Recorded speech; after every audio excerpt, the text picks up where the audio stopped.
সেদিন সকাল সকাল পৌঁছে গেলাম রামপুরহাট স্টেশনে। গন্তব্য তারকেশ্বর। সামনেই শিবরাত্রি। এই শিবরাত্রিতে যারা তারকেশ্বরে পুজো দিতে যেতে চান তাদের জন্য এই ভিডিওটা কিছুটা হলেও কাজে লাগতে পারে। আমরা প্রথমে রামপুরহাট থেকে ট্রেন ধরে পৌঁছালাম বর্ধমান। বর্ধমান থেকে কর্ড লাইনে ট্রেন ধরে পৌঁছালাম কামারকুণ্ড। সেখান থেকে আবার ট্রেন ধরে পৌঁছালাম তারকেশ্বর। আমরা ছিলাম তিনজন, আমি, আমার দাদা আর দাদার এক বন্ধু। বর্ধমান থেকে কামারকুণ্ডু ট্রেন বেশ কিছুক্ষণ পরে ছিল, তাই আমরা স্টেশনের বাইরে বেরিয়ে এই মিষ্টির দোকানটা থেকে পুরি সবজি খেয়ে নিলাম।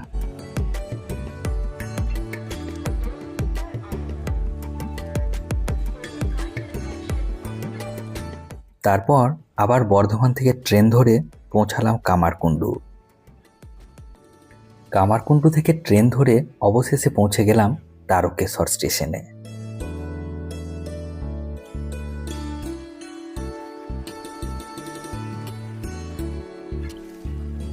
তারকেশ্বর যখন আমরা পৌঁছালাম তখন বেলা প্রায় 1:30। সেই জন্য আমরা মেজদার হোটেল নামে এই হোটেলটায় দুপুরের খাবার খেয়ে নিলাম।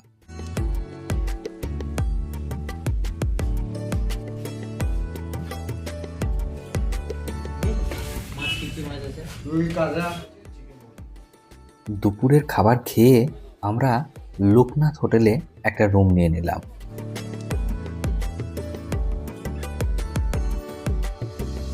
হোটেলটা মন্দিরের বেশ কাছেই এবং হোটেলটার নিচে রেস্টুরেন্টেরও ব্যবস্থা রয়েছে। আমরা যে রুমটা নিলাম সেটা বেশ বড়সড়, পরিষ্কার পরিচ্ছন্ন, অ্যাটাচড বাথ। ভাড়া নিল 800 টাকা। মন্দিরের একেবারে পাশে এই যে হোটেলগুলো রয়েছে সেগুলোতে 12 ঘন্টার শিফটে ভাড়া দেওয়া হয়। 12 ঘন্টার জন্য ধার্য ভাড়া 510 টাকা। রুমে কিছুক্ষণ রেস্ট নিয়ে আমরা বেরিয়ে পড়লাম মন্দির দর্শনের উদ্দেশ্যে। মন্দির যাওয়ার পথে দুপাশে নানান রকম জিনিসের দোকান।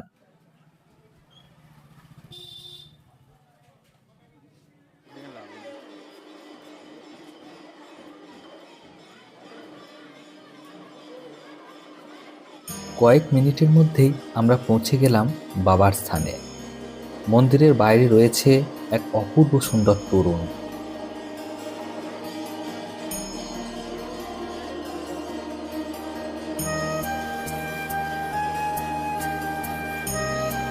এরপর মন্দির চত্বরটা আমরা একটু ঘুরে দেখলাম।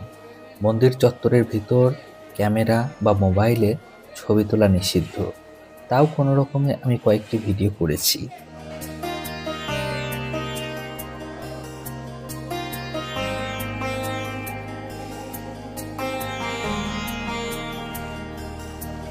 যদিও অফ সিজন, তবুও মন্দিরে বেশ ভালোই ভিড় ছিল।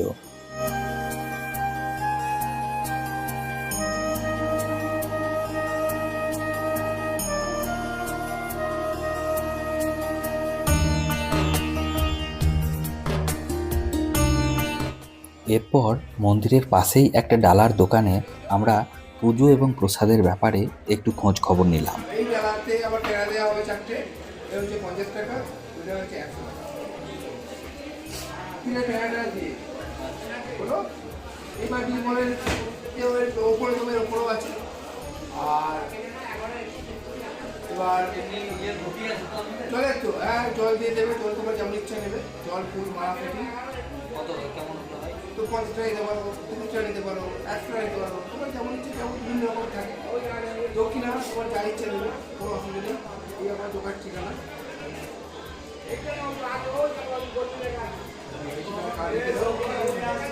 মোবাইল নাম্বার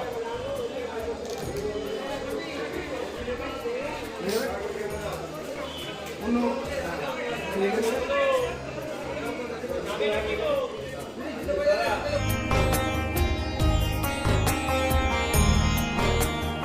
মন্দিরের পাশে রয়েছে একটা বিশাল বড় পুকুর।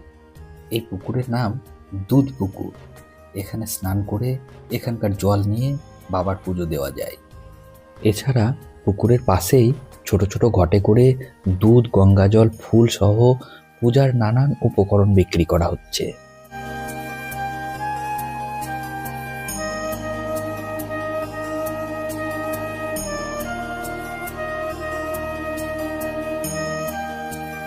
এরপর দুধ পুকুরের পাড় দিয়ে আমরা একটু ঘুরে এলাম। পুকুরের পাড়ে প্রচুর দোকান রয়েছে, যদিও আমরা যে সময়ে গেছিলাম সে সময়ে বেশিরভাগ দোকানই বন্ধ ছিল।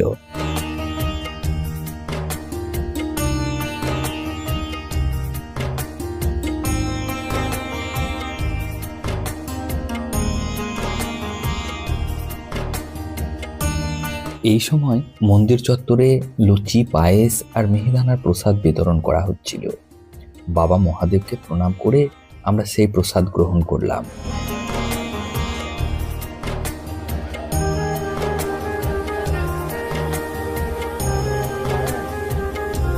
এরপর আমরা মন্দিরের আশেপাশের মার্কেটটা একটু ঘুরে দেখলাম। বাড়ির জন্য টুকটাক কয়েকটি জিনিসও কেনাকাটা করলাম।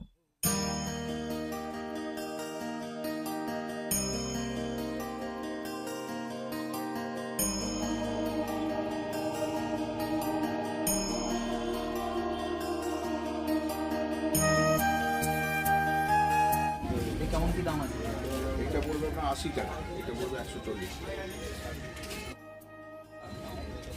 একই ছবি বুঝলেন তো, এইটা ওটা আপনার একই ছবি, ওইটা বাঘাইটের জন্য হবে।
এরপর খাওয়া দাওয়া সেরে হোটেলে ফিরে তাড়াতাড়ি ঘুমিয়ে পড়লাম।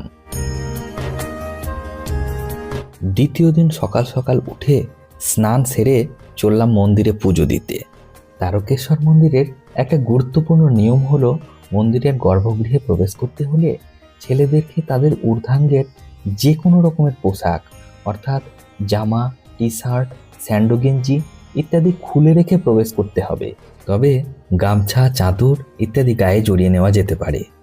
মেয়েদের ক্ষেত্রে অবশ্য এসব কোনো বিধিনিষেধ নেই। এটা দুধ সিদ্ধি ফুলমালা দিয়ে, ধুন্দ্রফুল দিয়ে, এটা দুধ সিদ্ধি ফুলমালা ধুন্দ্রফুল দিয়ে, এটা যদি নেন 101 টাকা, এগুলো 151 টাকা, এগুলো 201 টাকা, এগুলো শুধু ছোট আছে 50 টাকা, আপনার যেটা ইচ্ছে নেই।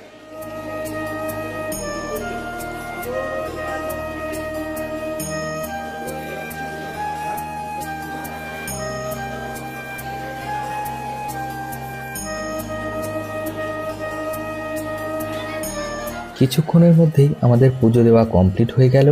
পুজো সেরে প্রসাদ নিয়ে আমরা মন্দিরের পাশের সেই দোকানটায় গিয়ে জামাগুলো পরে নিলাম এবং প্রসাদগুলো গুছিয়ে নিলাম।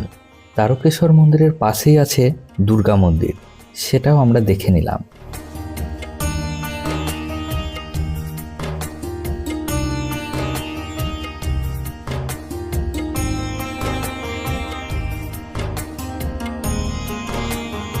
এরপর দুধ পুকুরের পাশে কিছুক্ষণ সময় কাটিয়ে ফিরে এলাম হোটেলে।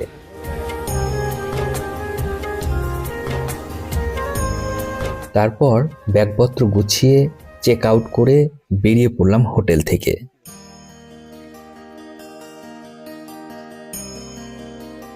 রাস্তায় হালকা টিফিন করে নিয়ে চলে গেলাম তারকেশ্বর স্টেশনে।